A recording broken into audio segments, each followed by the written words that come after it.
Today, we're going to dive into a really fascinating and honestly, maybe a challenging idea, and that is how our own minds might be the very source of conflict in our relationships.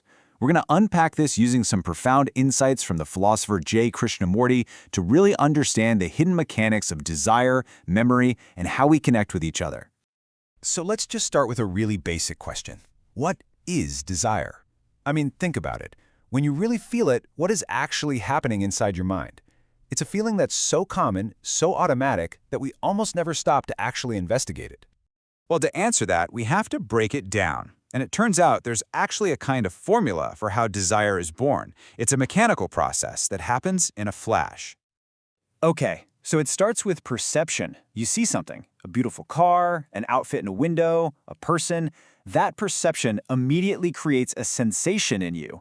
But here's the thing, that sensation is pretty much neutral until step 3, thought. Thought comes in, it latches onto that sensation, and that combination is what gives birth to desire. Seeing, feeling, thinking, wanting. It's like a chain reaction every single time.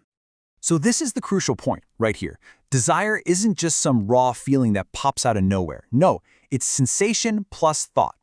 Without thought jumping in to interpret it, to name it, and to say, hey, I want to repeat that, it would just be a fleeting experience.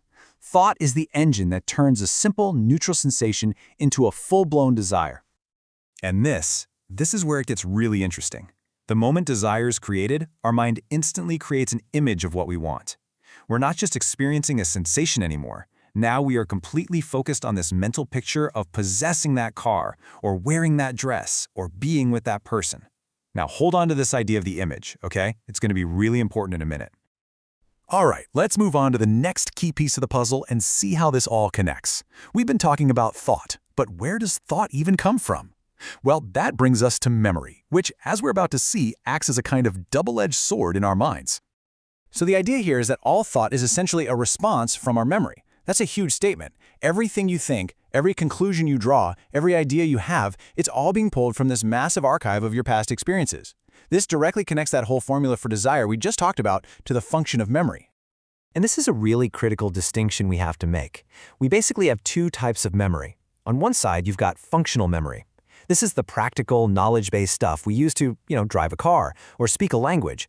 It's absolutely necessary for order. But on the other side, we have psychological memory. This is the one that operates in our relationships, and its mechanical, automatic nature, well, that's what creates all the disorder.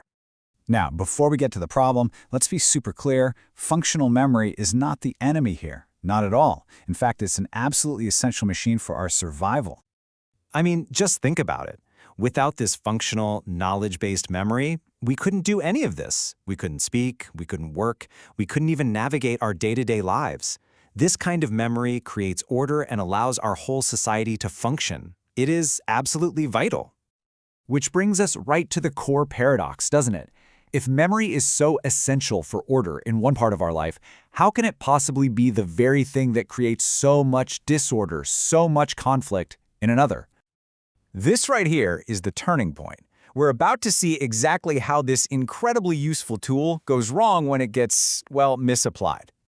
And here's the core diagnosis. The problem isn't memory itself, it's its application. See, disorder begins when that automatic mechanical process of memory, which is perfect for a task like driving a car, is misapplied to the fluid, living, breathing reality of human relationships. And, this isn't some abstract philosophical concept. This disorder is something we all experience. It's the jealousy, the constant annoyance with someone, the nagging, that feeling of possession, that underlying strain we so often feel in our relationships with the people we're closest to. From this perspective, all of these are just symptoms of mechanical memory at work. And the result of this is stark. When memory is the main thing operating, our relationships stop being living, breathing connections. They become mechanical, nothing more than a series of reactions based on the past. So, how does this actually work? Well, the mechanism behind it reveals a pretty startling idea, that a lot of the time, we aren't even in a relationship with a person at all. And here it is. The relationship is not actually between you and another living person. It's between the image you have built of them and the image they have built of you. Remember that image created by desire and thought? This is where it all leads. So what is this image exactly? It's a mental collage built entirely by memory. It's made up of every single past hurt, every pleasure, every annoyance, every expectation. It's that voice in your head that says, "Oh, you always do this," or "You did this yesterday, I remember." You're responding to this stored-up collection of memories, not to the actual person who is right there in front of you in this very moment. And that leaves us with a final and pretty powerful question to ask ourselves. In your most important relationships, are you truly connecting with the living person right now as they are? Or are you actually in a relationship with your memory of them?